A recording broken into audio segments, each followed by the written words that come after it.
আসসালামু আলাইকুম সবাইকে আইসিটি নেক্সট জেনের আরেকটি ভিডিওতে সবাইকে স্বাগতম।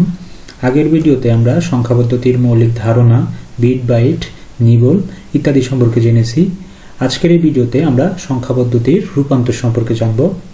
তো চলুন ভিডিওটি শুরু করা যাক। তো সংখ্যা পদ্ধতির রূপান্তর বলতে বোঝায় যে কোনো সংখ্যা পদ্ধতি থেকে অন্য একটা সংখ্যা পদ্ধতিতে নিয়ে যাওয়া বা পরিবর্তন করা। তো সংখ্যা পদ্ধতি মূলত যে চারটা পজিশনাল সংখ্যা আছে তাদের মাধ্যমেই করা হয়। তো এখান থেকে আমরা দেখতে পাচ্ছি যে ডেসিমাল, অক্টাল, বাইনারি, হেক্সাডেসিমাল এরা কিন্তু প্রত্যেকেই নিজেদের মধ্যে কিন্তু রূপান্তরটা করা যায়। যেমন ডেসিমাল থেকে চাইলে অক্টালে নেওয়া যায়, বাইনারি থেকে হেক্সাডেসিমাল বা হেক্সাডেসিমাল থেকে বাইনারি, প্রত্যেকের মধ্যে কিন্তু সংখ্যা রূপান্তরটা করা যায়। ঠিক আছে, ওকে। তো প্রথমে আমরা দশমিক থেকে অন্য সংখ্যা পদ্ধতিতে রূপান্তরটা দেখে নিই। দশমিক থেকে অন্য সংখ্যা পদ্ধতিতে রূপান্তর করতে গেলে সবগুলোই সহজ পদ্ধতি। কি, ওই যে সংখ্যা পদ্ধতিতে আমরা রূপান্তর করব ওই সংখ্যা পদ্ধতির বেস বা ভিত্তি দিয়ে সংখ্যার পূর্ণাংশকে ভাগ করব এবং ভগ্নাংশকে গুণ করব। ঠিক আছে, আচ্ছা। তো এই দশমিক সংখ্যা পদ্ধতি থেকে আমরা কোন কোন সংখ্যা পদ্ধতিতে রূপান্তর করতে পারবো? বাইনারিতে রূপান্তর করতে পারবো, যার বেস হচ্ছে 2, অক্টালে রূপান্তর করতে পারবো, যার বেস 8, হেক্সাডেসিমালে রূপান্তর করতে পারবো, যার বেস হচ্ছে 16। অর্থাৎ দশমিক থেকে যখন আমি বাইনারিতে নিব তখন বাইনারির বেস 2 দিয়ে ওই দশমিক সংখ্যার পূর্ণাংশকে ভাগ এবং ভগ্নাংশকে গুণ। ঠিক সেম যখন আমরা অক্টালে নিব তখন দশমিক সংখ্যার পূর্ণাংশকে 8 দিয়ে ভাগ এবং ভগ্নাংশকে 8 দিয়ে গুণ। ঠিক একইভাবে হেক্সাডেসিমাল সংখ্যা বেস 16 দিয়ে ভাগ এবং 16 দিয়ে গুণ করতে হবে। ঠিক আছে, তো একটা এক্সাম্পল যদি আমরা এখানে দেখি, যেমন 10, এখানে একটা দশমিক সংখ্যা, এটাকে আমরা এই যে বেস দ্বারা আমরা চিনতে পারতেছি এটাকে বাইনারি সংখ্যায় রূপান্তর করতে হবে। তাহলে বাইনারি সংখ্যায় আমরা রূপান্তর করব সেই সিস্টেমটা আমি এখানে দেখিয়ে দিয়েছি। আমরা একটা যখন রূপান্তর করি তখন দেখব। তো এখানে আমার একটা জিনিস একটু বোঝার আছে, সেটা হলো যে এই যে সংখ্যা 10 সংখ্যা, এটাকে আমরা বাইনারির বেস দিয়ে কিন্তু 2 দিয়ে ভাগ দিয়েছি, এটা হচ্ছে বাইনারির বেস। এবং এই যে এইটা যে 2 দিয়ে 10কে ভাগ করলে ভাগফল হচ্ছে কত? 5, এটাকে আমরা ভাগফল বলবো। এবং এই যে ডান পাশে আমরা একটা হাইফেন দিয়ে এখানে লিখব, এই পাশে যে ভাগ শেষটা হবে এটা এখানে লিখব। যদিও এখানে কোনো ভাগ শেষ নাই, 0, তাহলে এই পাশে যেটা থাকবে সেটা হলো ভাগ শেষ, এই পাশে যেটা থাকবে সেটা হচ্ছে ভাগফল। ওকে, তো এটা আমি এখানে সম্পূর্ণ করে লিখে দিয়েছি কিভাবে করতে হয়। তো আমরা এখন এই সংখ্যার রূপান্তরটা ডিরেক্টলি ভাবে করে তারপরে তোমাদের দেখায় দিচ্ছি। তো মূলত দশমিক থেকে বাইনারিতে কিভাবে রূপান্তর করতে হয় সেই এক্সাম্পল আমরা একটা এক্সাম্পল দেখি, এখান থেকে দেখলে আমরা ক্লিয়ার হয়ে যাব। যেমন আমাকে এখানে বলা হয়েছে 25। আচ্ছা, তো এই যে 25 সংখ্যাকে বাইনারিতে রূপান্তর করব, তাহলে আমরা কি করব? আমাদের কাজ হচ্ছে এই যে পূর্ণাংশ সংখ্যা, এখানে কিন্তু কোনো ভগ্নাংশ নাই, দশমিক দিয়ে নাই, সো পুরোটাই হচ্ছে পূর্ণাংশ। এই পূর্ণাংশকে আমরা 2 দিয়ে ভাগ করলেই যে সংখ্যা পাবো সেটাই হবে বাইনারি সংখ্যা। ওকে, তাহলে এখানে আমরা দেখতে পাচ্ছি প্রথমে যে সংখ্যাটা দেয়া আছে 25, এটা হলো একটা পূর্ণাংশ। তো আমরা এখানে লিখে নিলাম যে এখানে পূর্ণাংশের ক্ষেত্রে আমাদের ভাগ করার রুলসটা হচ্ছে এইখানে যে সংখ্যাটা থাকবে, অর্থাৎ এখানে আছে কত? 25, এইখানে যে সংখ্যাটা থাকবে এই বেস দিয়ে ভাগ করব যেন এই সংখ্যার কাছাকাছি কোনো সংখ্যা হয় এবং এই সংখ্যার চাইতে বেশি যেন কোনোভাবে না হয়। ঠিক আছে, যেমন 2 দিয়ে যদি আমি 25কে ভাগ করি তাহলে 12 দুগুণে হচ্ছে 24। ঠিক আছে, তাহলে এই 12টা হচ্ছে ভাগফল। তাহলে 24 যদি হয় তাহলে 25 থেকে 24 বাদ দিলে ভাগ শেষ কত থাকে? 1, তাহলে একটা এখানে লেখা হয়েছে। হ্যাঁ, আচ্ছা, ঠিক সেমভাবে আমরা কতক্ষণ পর্যন্ত এটা ভাগটা করব? যতক্ষণ পর্যন্ত না আমাদের এই অংশটা একদম সর্ববামে 0 আসে। এটা কিন্তু আমাদের মাথায় রাখতে হবে। হ্যাঁ, যতক্ষণ পর্যন্ত না সর্ববামে 0 আসবে ততক্ষণ পর্যন্ত আমরা ভাগ করতে থাকব। তাহলে আবার আমি যদি 12কে 2 দিয়ে ভাগ করি তাহলে 6 দুগুণে 12 এবং আমাদের ভাগ শেষ কিন্তু এখানে কোনো কিছু থাকতেছে না, তার মানে 0। আচ্ছা, আবার 2 দিয়ে আমি 6কে যদি ভাগ করি তাহলে 3 দুগুণে হচ্ছে 6, সেক্ষেত্রেও কিন্তু কোনো ভাগ শেষ থাকতেছে না, তাহলে 0। আচ্ছা, 2 কিন্তু এই 3-এর ভিতরে যায় হচ্ছে 2 একে 2, তার মানে একবার যায়। তাহলে 2 একে 2 যদি হয় তাহলে 3 থেকে 2 বিয়োগ করলে ভাগশেষ কত থাকে 1, ঠিক আছে। এবার দেখতে পাচ্ছি 2 কিন্তু 1-এর মধ্যে যায় না, তাহলে যদি না যায় তাহলে কিন্তু এবার বাম পাশে কিন্তু শূন্য বসবে, হ্যাঁ, এবং এই যে 1, এই 1টাই কিন্তু এবার ডান পাশে বসে যাবে, অর্থাৎ ভাগশেষ হিসাবে থাকবে। তাহলে আমরা যখন এই পূর্ণাংশের ক্ষেত্রে লিখব, এটা আমাদের মাথায় রাখতে হবে, তখন আমাদের লিখতে হবে কি নিচ থেকে উপরের দিকে, অর্থাৎ তখন নিচের সংখ্যাটা হয়ে যাবে এমএসবি, মানে সর্বোচ্চ গুরুত্বের অঙ্ক, অর্থাৎ মোস্ট সিগনিফিকেন্ট বিট, এবং উপরের সংখ্যাটা হবে সর্বনিম্ন গুরুত্বের অঙ্ক, অর্থাৎ এলএসবি, লিস্ট সিগনিফিকেন্ট বিট। তাহলে নিচ থেকে যদি আমরা উপরের দিকে লিখি, তাহলে 1, এই 1, তারপরে 0 0 0 0, তারপরে হচ্ছে 1, অর্থাৎ এই যে 25 সংখ্যাটা আছে, এই 25 সংখ্যাটার বাইনারি আমরা কত পাচ্ছি 1 1 0 0 1, এবং সংখ্যাটা যেহেতু বাইনারিতে রূপান্তর করছি তাহলে এটার বেজ হবে 2। ক্লিয়ার? আচ্ছা, আমরা আরেকটা एग्जांपल দেখি, আশা করি এটা দেখলে সবার ক্লিয়ার হয়ে যাবে। এরপরে আরেকটা আমরা এখানে সংখ্যা দেখতে পাচ্ছি 38.05। তো 38টা হচ্ছে পূর্ণাংশ এবং 0.05টা কিন্তু ভগ্নাংশ। ওকে, তাহলে এই পূর্ণাংশ আর ভগ্নাংশকে আমরা আলাদা আলাদাভাবে কাজ করব। তাহলে আমরা প্রথমে পূর্ণাংশের ক্ষেত্রে নেই, পূর্ণাংশ হচ্ছে 38, তাহলে 2 দিয়ে ভাগ করতে হবে। তাহলে যদি ভাগ করি 38-এর ভিতর 2 কিন্তু 19 বার যায়, 19 দুগুণে 38, হ্যাঁ, তাহলে সেক্ষেত্রে মিলে যায়, মিলে গেলে ভাগ শেষ 0। আচ্ছা, আবার ভাগ করব, তো 19-এর ভিতরে 2 যায় 9 বার, 9 দুগুণে 18, তাহলে 18-তে 19 থেকে 18 বাদ দিলে ভাগ শেষ কত থাকে 1, ঠিক আছে। আচ্ছা, আবার 2 দিয়ে যদি 9-কে ভাগ করি তাহলে 4 দুগুণে 8, তাহলে ভাগশেষ কিন্তু কত থাকতেছে এবারও 1 থাকতেছে।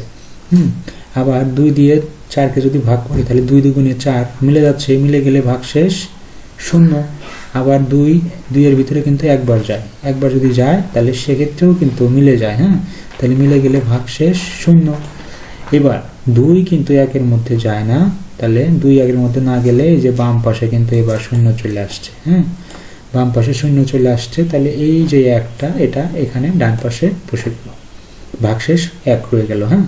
তাহলে এবার আমরা আবার পূর্ণাংশের ক্ষেত্রে নিচ থেকে যদি উপরের দিকে লিখি তাহলে এটা হবে এমএসবি, এটা হবে এলএসবি, তাহলে 1 0 0 1 1 0, এই যে এটা বাইনারি সংখ্যার রূপান্তর কিন্তু হয়ে গেল। ওকে, আচ্ছা, এবার আমরা ভগ্নাংশের ক্ষেত্রে কিভাবে করি দেখি। ভগ্নাংশের ক্ষেত্রে আছে 0.5, ঠিক আছে। তাহলে আমরা বলছিলাম কি যে ভগ্নাংশের ক্ষেত্রে যে সংখ্যায় রূপান্তর করব ওই সংখ্যার বেজ দিয়ে গুণ করতে হবে। তাহলে এখানে আমরা ভাগ করেছি পূর্ণাংশের ক্ষেত্রে, আর ভগ্নাংশের ক্ষেত্রে এখানে গুণ করব। তাহলে গুণ যদি করি 0.05, এই যে 0.05 গুণন 2 গুণ দিলে হবে 0.10, ঠিক আছে। তাহলে এইটা কিন্তু আমাদের সেই কাঙ্ক্ষিত বাইনারি সংখ্যা। এবার আমাদের কি করতে হবে, এই পয়েন্টের পরে যে সংখ্যাটা আছে অর্থাৎ 0.10, এটাকে আবার পুনরায় গুণ করব আমরা, হ্যাঁ। তো গুণ করব কতক্ষণ পর্যন্ত, যতক্ষণ পর্যন্ত না আমাদের ডান পাশে 0 আসে, ঠিক আছে। যতক্ষণ পর্যন্ত ডান পাশে 0 আসে ততক্ষণ পর্যন্ত আমরা গুণ করতে থাকব। তবে একটা লিমিট পর্যন্ত গুণ করব, সর্বোচ্চ 4 থেকে 5 বার। যদি না মেলে তাহলে আমরা একটা ট্রিক্স ফলো করব। ওকে, তো আমরা গুণ করতে থাকি। আবার 0.10-কে গুণ করলে হচ্ছে 0.20, তাহলে ডান পাশে 0 আসে নাই, তাহলে আবার আমি গুণ করব 0.20 গুণন 2, তাহলে 0.40। আবার ডান পাশে 0 আসে নাই, আবার গুণ করলাম, তাহলে 0.80। 80-কে 2 দিয়ে গুণ করলে 1.60। আচ্ছা, তো আমরা 5 বার গুণ করার পরও দেখতে পাচ্ছি ডান পাশে কোনো কিন্তু 0 আসে নাই। তাহলে এবার বুঝতে পারতেছি এই সংখ্যাটা সহজে গুণ করে মিলবে না, ঠিক আছে। তো যদি না মিলে আমরা সর্বোচ্চ 5 বার করেই কাজটা স্টপ করে দেব এবং আমরা কাউন্ট করতে শুরু করব কিভাবে। এবার কিন্তু এমএসবিটা হবে উপরে এবং এলএসবিটা হবে নিচে, অর্থাৎ সর্বগুরুত্ব সংখ্যা, সর্বোচ্চ গুরুত্বের সংখ্যাটা উপরে এবং সর্বনিম্ন গুরুত্বের সংখ্যাটা হবে নিচে, হ্যাঁ। তাহলে কাউন্ট করব কিভাবে, শুধুমাত্র এই যে পয়েন্টের বাম পাশে যেগুলো আছে, হ্যাঁ, এইগুলা কাউন্ট করব। তাহলে আমাদের কি হবে, যে আমরা পয়েন্ট থেকে শুরু করেছিলাম, তাহলে পয়েন্ট, তারপরে কত 0 0 0 0 1, এই যে 0 0 0 0 1। তাহলে এটা কিন্তু আমাদের ডান পাশে 0 আসে নাই, মিলে নাই। তাহলে আমরা এভাবে ডট ডট ডট ডট দিয়ে বুঝিয়ে দিব যে এরপরেও আরো ভ্যালু আছে, কিন্তু আমরা এরপরে আর ভ্যালুটা বের করব না। তাহলে এটার বেস দিয়ে দিব, বাইনারির বেস হচ্ছে 2, ঠিক আছে। তাহলে আমরা এখানে এই ভগ্নাংশ এবং পূর্ণাংশ দুটার ক্ষেত্রে বাইনারি মান পাচ্ছি। যেমন পূর্ণাংশ 38-এর ক্ষেত্রে পাচ্ছিলাম কত, এত। তাহলে তারপরে কি আছে পয়েন্ট, এবং 0.5 এর জন্য আমরা পাচ্ছিলাম হচ্ছে 0.0001। যেহেতু মিলে না, ডট ডট ডট ডট দিয়ে আমরা এটাকে বাইনারি বেস দিয়ে দিব, তাহলে আমাদের অ্যান্সারটা পেয়ে যাব। আশা করি বুঝতে পারছো। তো এইভাবে আমরা দশমিক সংখ্যাকে বাইনারি সংখ্যায় সহজেই রূপান্তর করতে পারি। ঠিক আছে, তাহলে আমরা দশমিক থেকে অক্টালে কিভাবে রূপান্তর করতে পারি? ঠিক সেম ওয়েতে, শুধু ওখানে আমরা বাইনারি বেস 2 দিয়ে ভাগ দিয়েছি, এখানে অক্টালের বেস হচ্ছে 8 দিয়ে ভাগ করব। ঠিক আছে, তাহলে এখানে একটা কোশ্চেন দেওয়া আছে 175.15। এটা একটা দশমিক সংখ্যা, এটাকে আমরা কিভাবে অক্টাল সংখ্যায় রূপান্তর করতে পারি? তাহলে আমরা কি করব, পূর্ণাংশের ক্ষেত্রে আগে সংখ্যাটা নিব, পূর্ণাংশের ক্ষেত্রে নিলাম, তারপরে আমরা ভগ্নাংশের ক্ষেত্রে নিব। তাহলে পূর্ণাংশের মান হচ্ছে কত, 175। 175কে আমরা এই অক্টালের বেস 8 দিয়ে হচ্ছে ভাগ করব। ওকে, তো 175কে যদি আমরা 8 দিয়ে ভাগ করি, 175 ভাগ হচ্ছে 8, তাহলে এখানে হবে 21.875। হ্যাঁ, তাহলে আমরা এখানে একটা ট্রিক্স ফলো করব। এই যে পয়েন্টের আগে যেটা আসবে এটাকে আমরা এখানে লিখব। হ্যাঁ, যে 8 গুণন 21। ঠিক আছে, তাহলে এই 21টা এখানে লিখবো। তাহলে তো আমাকে ভাগশেষটা বের করতে হবে। তাহলে ভাগশেষ কীভাবে বের করব?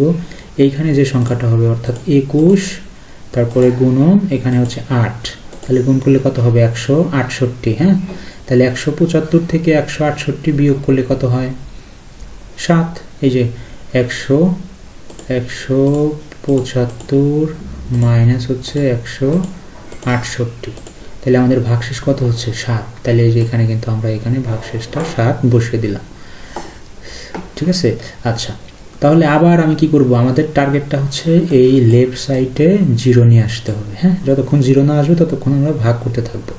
তাহলে 8 দিয়ে আমি যদি আবার 21কে ভাগ করি, তাহলে 3 বার কিন্তু যাচ্ছে না, 3 বার গেলে 3 8 24 বেশি হয়ে যায়, 2 বার যাবে, 2 বার গেলে 8 দুগুণে 16। ঠিক আছে, তাহলে 21 থেকে ওই 16 বাদ দিলে ভাগশেষ কত থাকে, 5।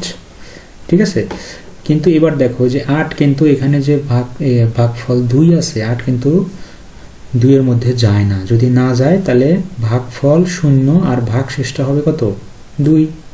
ঠিক আছে, তাহলে এই যে দেখো বামে 0 চলে আসছে, তার মানে আমাদের কাজ শেষ।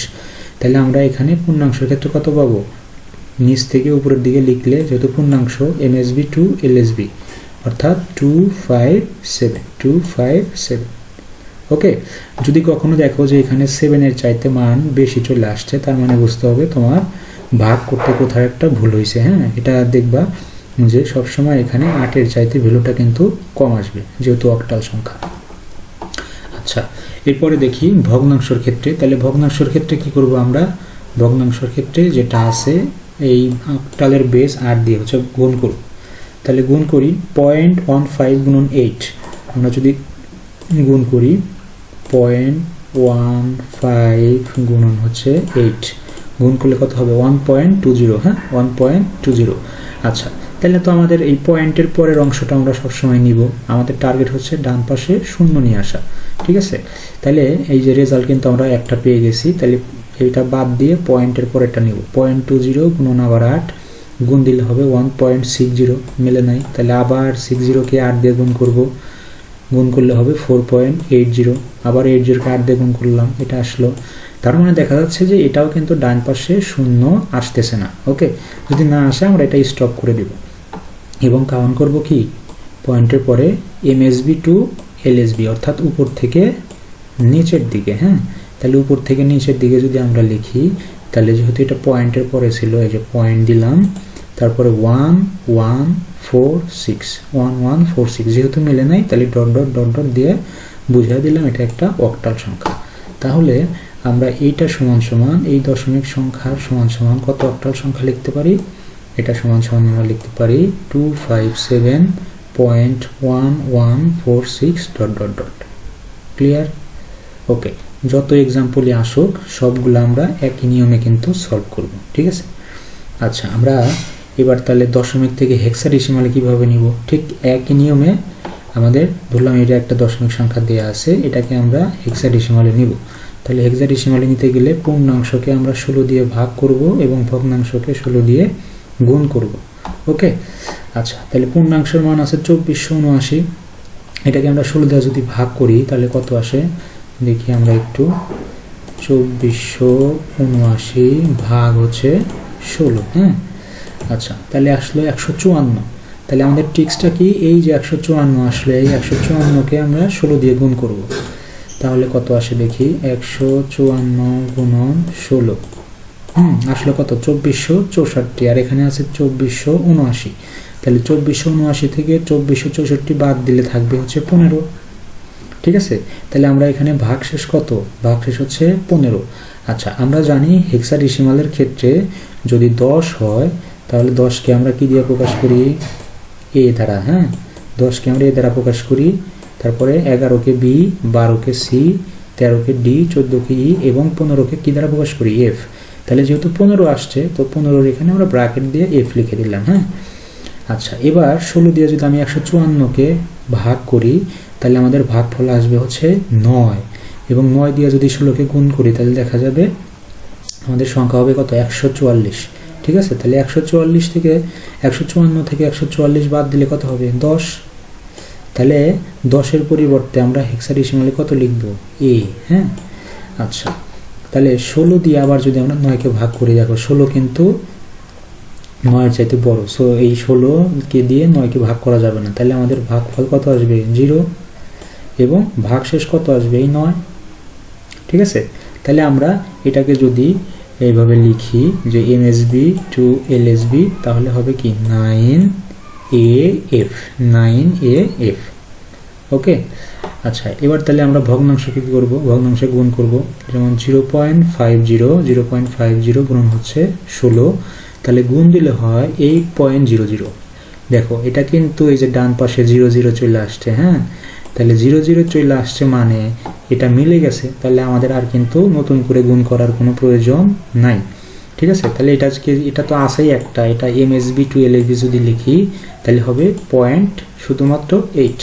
এই যে পয়েন্ট, আমরা এটার জন্য কাজ করতেছিলাম 0.50, তাহলে 0.50-র পরিবর্তে এটাকে হেক্সাডেসিমালে নিলে হবে 0.8।